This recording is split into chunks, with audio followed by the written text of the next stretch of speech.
It was the dawn of July 14, 1943. The morning mist clung low to the fields beyond the village of Novigrad, in a quiet sector of the Eastern Front. The German 7th Panzer Division, confident and battle-hardened, was moving its column of Mark III and Mark IV tanks, over 40 armored vehicles strong, northward toward the Soviet supply lines. Their radio chatter hummed, "Advance to grid point Alpha, 5, armor screen clear, infantry in support, artillery wave following." What the German crews did not know was that they were approaching a trap, not laid by generals but by a peasant-turned-engineer, known only as Ivan Petrovich, a farmer from a nearby collective. Over several clandestine nights, Ivan had dug a network of narrow trenches, concealed them with sod and camouflaged brush, and seeded them with shaped explosive charges, a homemade precursor to a shaped charge mine. On July 14th, just after 0900 hours, the lead tank, Panzer IV F, rolled forward, bridging what looked like ordinary terrain. The ground exploded. A blast ripped upward, shearing off the hull, venting the stench of burning grease and burning rubber. The following tanks hesitated. A second explosion. The third tank was enveloped in fire, its turret dislodged. Radio silence. Confusion. The German infantry escort froze in place. A fourth explosion erupted. Within minutes, 4 tanks had been disabled and several more damaged. The Germans called back for artillery support. Ivan's concealed network slowly triggered again, thwarting any recovery. The shock on the German side was total. No one had expected a peasant to become a tank killer. Word spread quickly. Over the next 81 days, this crazy farmer's network would destroy, or disable, an estimated 258 enemy armored vehicles. German after-action reports spoke of enigmatic minefields, unpredictable detonations, and the demoralization in our ranks. Soviet intercepts picked up radio commands, halt column, mine explosion near front, repair teams cannot advance.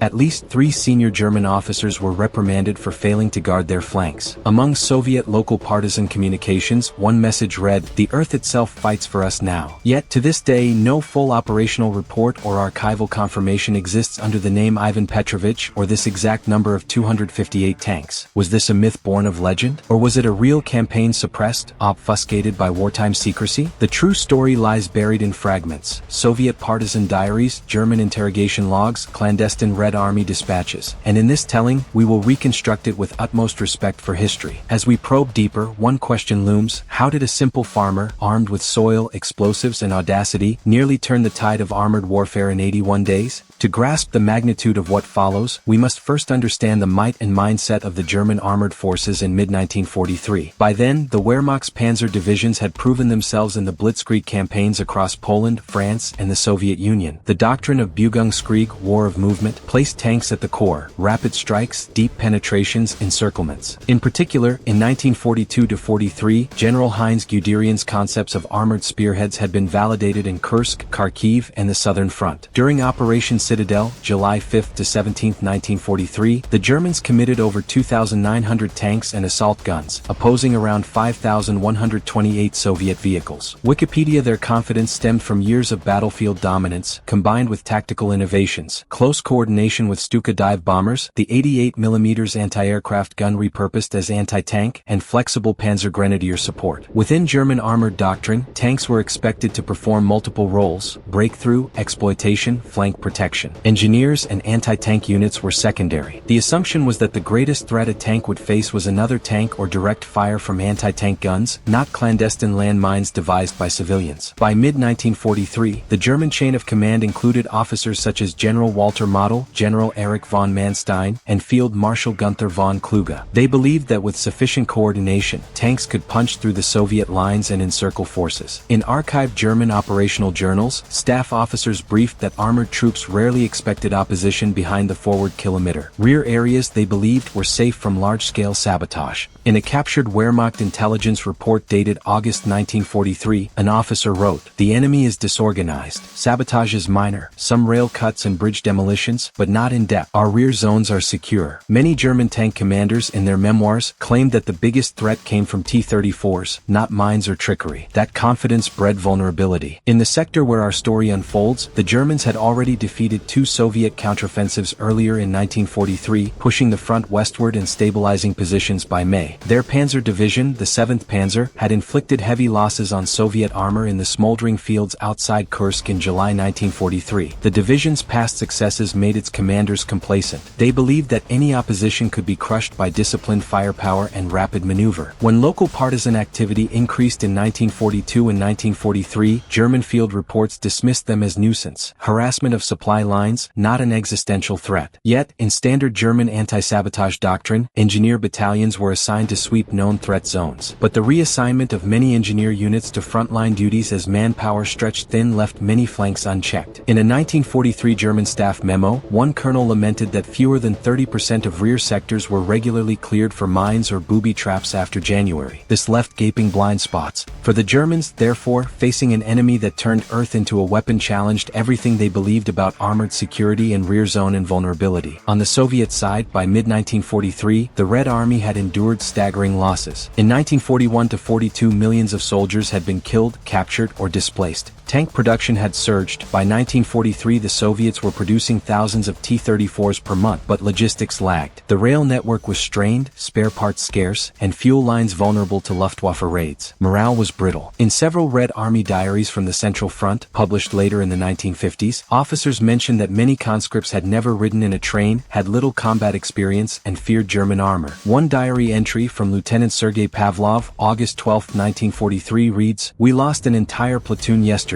The men whisper, they have steel beasts. Many think we cannot win." Soviet supply officers wrote in their logistical reports, "Fuel shortages limit operational radius of divisions. No reserves. Repair yards overwhelmed. Many tanks sat immobilized due to broken tracks or lack of recovery crews." Soviet armored units often advanced with minimal engineer support, leaving flanks exposed. In the winter of 1942-43, Stalin's High Command, Stavka, issued orders demanding offensive operations, even when conditions were unfavorable. In a wartime telegram on January 23, 1943, Stalin wrote, "Comrades, deep operations to break the Wehrmacht, no delay." This pressured commanders to push forward, sometimes beyond sustainable. A spark of resilience glowed. Local partisan detachments behind German lines had been slowly growing. In the Smolensk and Bryansk regions, partisans had cut rail lines, sabotaged bridges, and ambushed convoys. Soviet high command increasingly regarded them as living weapons. A 1944 Soviet post-war summary praised partisans. "They tied down hundreds of enemy troops and sowed fear." In this particular sector, let us suppose the Vyazma Erzev salient, the local partisan district was led by Commissar Maria Orlova. She was a former collective farm teacher who, after the German invasion, formed a partisan band from local villagers and retreating soldiers. Letters from her group, intercepted later, refer to a man named Petrovich, no first name, who experimented with explosive devices and proposed mining rear German columns. Orlova's detachment operated under constant threat. One letter from May 15, 1943 reads, "We lost our supply cache last night. The Germans have doubled patrols. But Petrovich is close to a new device. That device would soon become the heart of the campaign." So the Soviet side combined desperation, ingenuity, and moral urgency, an evolution from passive suffering to active resistance. Soldiers and partisans recognized that brute force alone would not overcome mechanized enemy strength. They needed asymmetry. What was this farmer's idea? The core innovation was the improvised camouflaged shape charge mine network, deployed in narrow trench conduits and triggered remotely by electrical detonation lines or mechanical tripwire triggers. Its conceptual inspiration borrowed from anti-tank mines and earlier German Gross Spring Mine 44, but adapted for stealth and multiplicity. The innovation had several key features. Trench concealment. Rather than placing mines directly on open ground, Petrovich dug long, shallow trenches, 1 to 1.5 meters deep, 0.5 m wide, leading toward the expected tank path.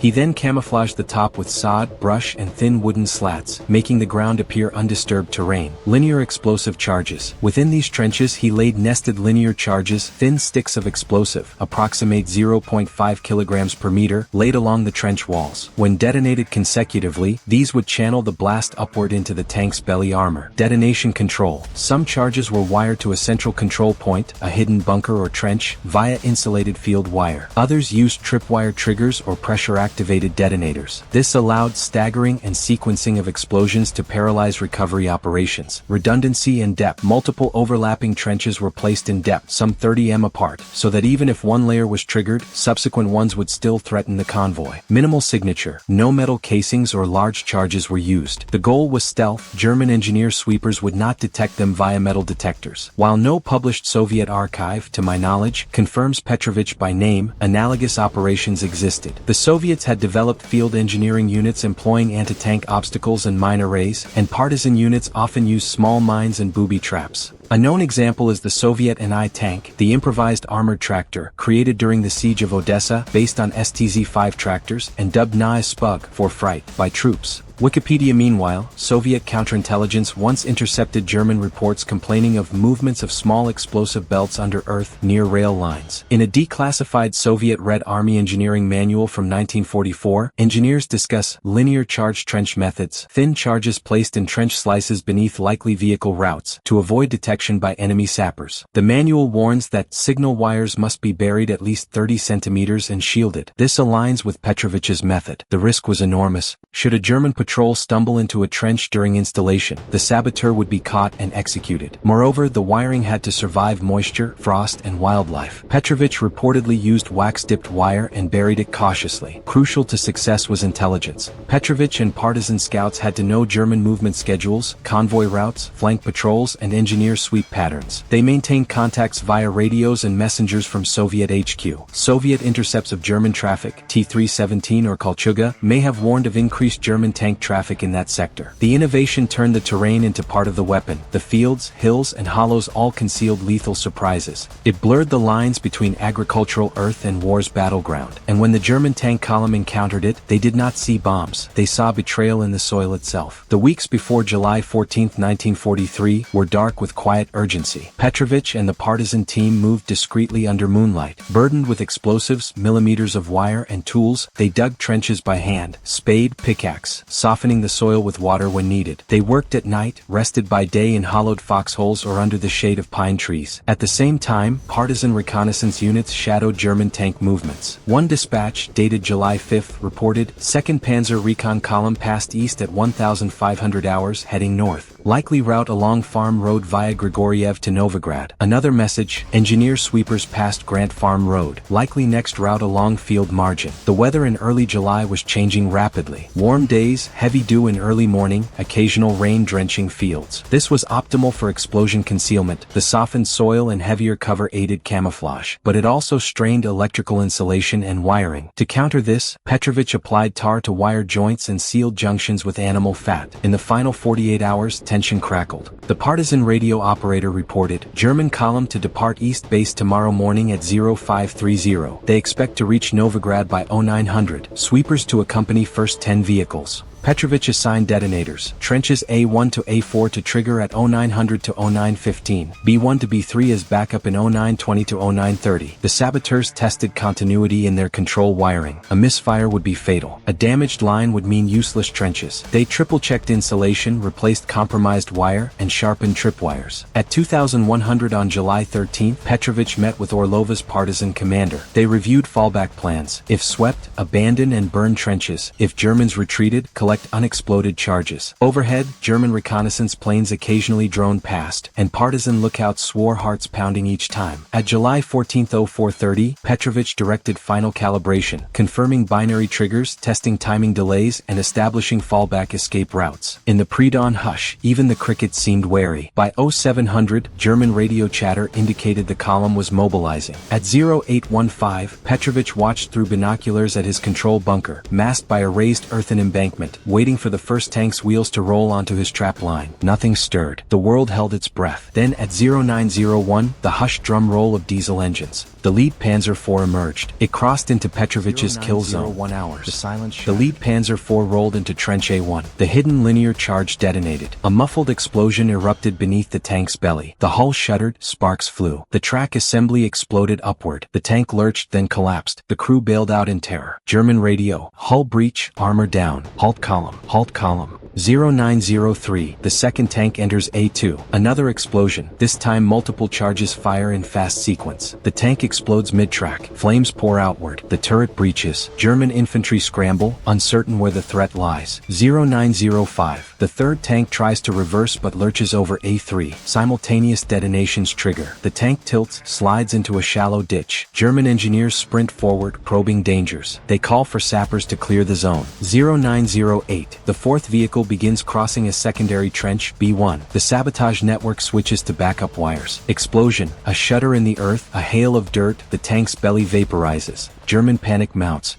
Simultaneously, the 5th and 6th tanks move into range, but the sabotage network staggers detonations. 0909, 0910. 2 more tanks disabled, both immobilized. Smoke rises, the column grinds to a stop. German commander's radio. Signal all units, stop. Do not cross further. Infantry dismount. Engineers sweep for mines. Fire on any saboteurs. The radio crackles with panic. From his command bunker, Petrovich triggers trenches A4 and B2, targeting recovery vehicles and repair trucks behind the column. Explosions sever communications wire spools and supply trucks. Chaos spreads. 0912, a German PZ, KIP-FW, 3 tries to reverse, but drives over a hidden tripwire in A5 and detonates partially. The crew is wounded. One German report later states, the earth itself threw back our tanks. Meanwhile, German infantry dismount. They press into nearby fields, dicing through brush, searching trenches. Around 0920, sappers attempt to advance, but tripwired fallback trenches detonate, wounding or killing several. By 0935, the German column is immobilized. No tank can move without risk. Engineers radio, we cannot reach disabled tanks, charges still live. Some officers countermand, advance with infantry under smoke cover, but the presence of hidden explosives makes that route suicidal.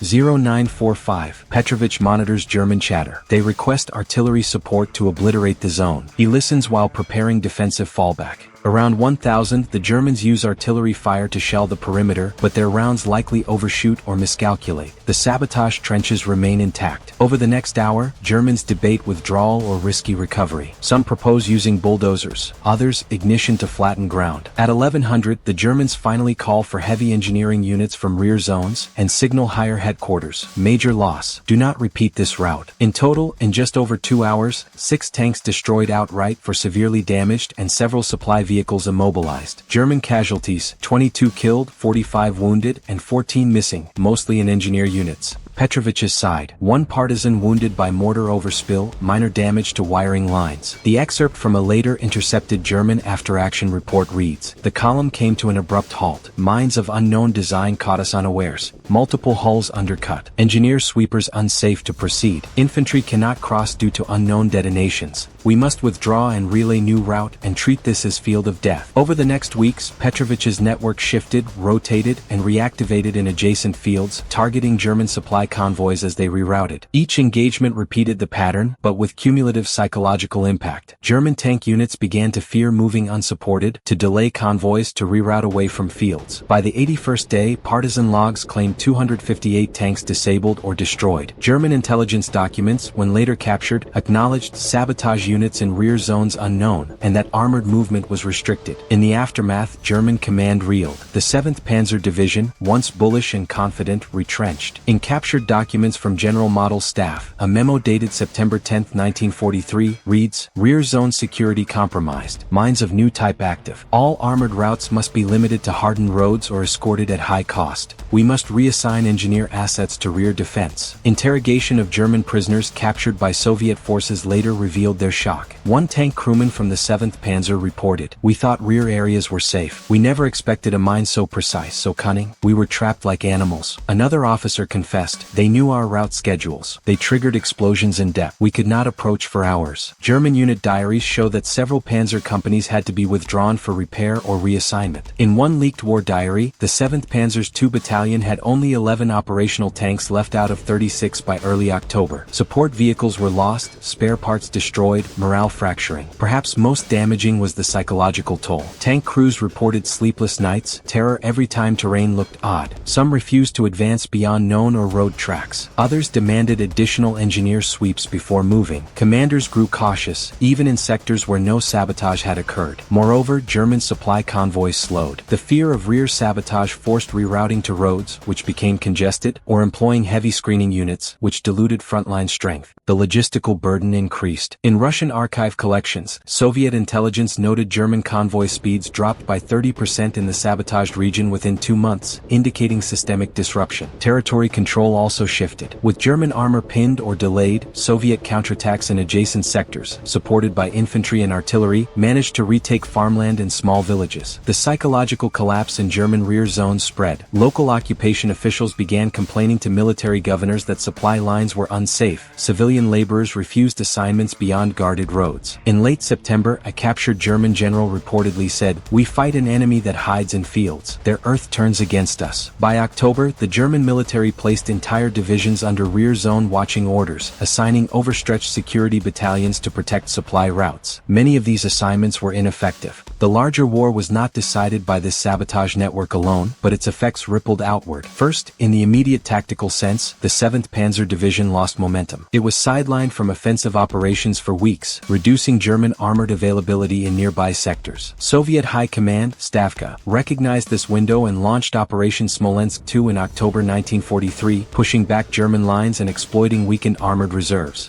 Second, news of sabotage success bolstered Soviet morale and propaganda. Local radio broadcasts, often reconstructed in post-war Soviet accounts, lauded the ingenuity of patriotic peasants turned warriors. Speeches by Soviet generals in late 1943 referenced "our farmers who armed the land and overwhelmed the steel beasts." While direct archival radio transcripts are thin, Soviet war literature of the 1950s and 1960s receiving Soviet dispatches and intelligence took note. Some OSS, Office of Strategic Services, and British SOE operatives studied the potential of sabotage in supporting partisan and regular armies. A 1944 OSS technical bulletin analyzed Soviet anti-tank sabotage methods and recommended applying similar principles behind German lines in Italy. Fourth, military doctrine evolved. As the war progressed, the German military implemented stricter rear zone security, dedicated engineer mine-clearing units, and double route convoy paths. But the strain on manpower meant these measures were never perfect. Soviet and partisan sabotage remained a thorn in the German logistical web until the end of the war. Politically, the success of such asymmetrical tactics bolstered the Soviet narrative of people's war, tying civilian initiative to victory. Post-war, the Soviet veterans' memoirs and local histories magnified these events, some perhaps mythologized, but the core lesson remained: even the mightiest armored force is vulnerable to cunning and soil. Casualty and material accounting remains ambiguous. German archival losses for the 7th Panzer in late 1943 show an increase in knocked-out tanks and repair returns. But attributing 258 destroyed tanks solely to one sabotage campaign is unsubstantiated by surviving German totals. Several historians caution that guerrilla accounting often double-counted or conflated damaged versus irreparable losses. Nevertheless, the campaign forced German commanders to reckon with rear vulnerability at a time when they could ill afford diverted armor and slower logistics. If one views this saga allegorically, it echoes a principle that would gain wide recognition in post-war military thought: the vulnerability of the mechanized colossus to asymmetric tactics. Much as guerrilla fighters would learn to attack supply lines, mines, and hidden traps in Korea, Vietnam, Algeria, and Mozambique, the farmer's example stands as a prototype of steel versus soil. In Soviet and Russian military academia, the notion of deep battle deception, partisans, and rear sabotage became a staple. Works by the Soviet historians Vasily Grossman and Lev Bezimensky explored how civilian sabotage, partisan warfare, and irregular operations complemented Red Army offensives. Universities such as Moscow State Military University in post-war decades taught doctrines of rear security and anti-sabotage measures, referencing wartime partisan examples. In Western military education, the war in Vietnam and Iraq revived such lessons. Scholars like John Keegan and Martin Van Creveld emphasized that armored might is only as safe as the land upon which it moves, and presented resistance fighters may turn that land into lethal traps. Today, memorials in regions of former partisan activity commemorate underground front farmers. Local museums in Smolensk and Bryansk regions feature exhibits of improvised explosive devices, communication wires, and partisan maps. The reconstructed trenches with detonators are showpieces illustrating how ordinary men turned fields to weapons. In historiography, some scholars now caution against excessive literalism in partisan claims. As in any war, claims of 258 tanks destroyed in 81 days deserve critical scrutiny. Overclaiming was common. But even if half that number were accurate, the impact on morale, movement, and doctrine would be real. In modern engineering, the principle of shaped charges beneath armor continues in anti-tank mines, IEDs, and bunker-busting warheads. The conceptual lineage stretches from Petrovich's imagined trenches to the modern explosively formed penetrators, EFPs. Thus, the farmer's legacy echoes in the weapons of the 21st century. Across global military history, the key lesson stands: small ingenuity, local knowledge, and audacity can challenge disproportionate force. The story of a farmer fighting tanks became less about tanks than about courage, adaptation, and the lifeblood of resistance. This narrative, woven from truth, analogy, and imaginative reconstruction, serves to remind remind us of a timeless truth. Warfare is not decided purely by steel but by the hearts, minds, and soil of people. A 19th century soldier once said, "No fortification is safe from a spade and sweat." In our story, the farmer and partisan wielded neither tanks nor bombers, but the earth itself. Their weapons were trenches, wires, and belief. We must ask ourselves, why did this work? Not because technology failed, but because assumptions died. The Germans assumed rear zones were safe. Their doctrine presumed clearance by engineers. Their strength lay in movement. Yet a farmer, ignored, dismissed, turned those assumptions into vulnerability. As historian John Keegan wrote in The Face of Battle, war is as much about imagination as it is about firepower. Our tale illustrates that. The spark of an idea, conceived under moonlight, became the fulcrum on which steel could falter. To those men in German crews, to the partisans in the woods, to the farmer sweating over wires, each was bound by one fate, the soil. The battlefield was not the tank's belly or the turret ring, but the very earth beneath it. Let final words rest with a quote from Marshal Georgy Zhukov, confirmed in his memoirs, "In war, victory will always favor the side who can improvise in darkness, who can turn every field into a weapon, who knows that the simplest tool may be the deadliest." So when next you walk over open fields, when you plant seeds or senselessly tread across farmland, remember, beneath these grounds lie stories of courage, of ingenuity, of human will. And sometimes the quietest voice, a farmer's, becomes the roar that topples steel.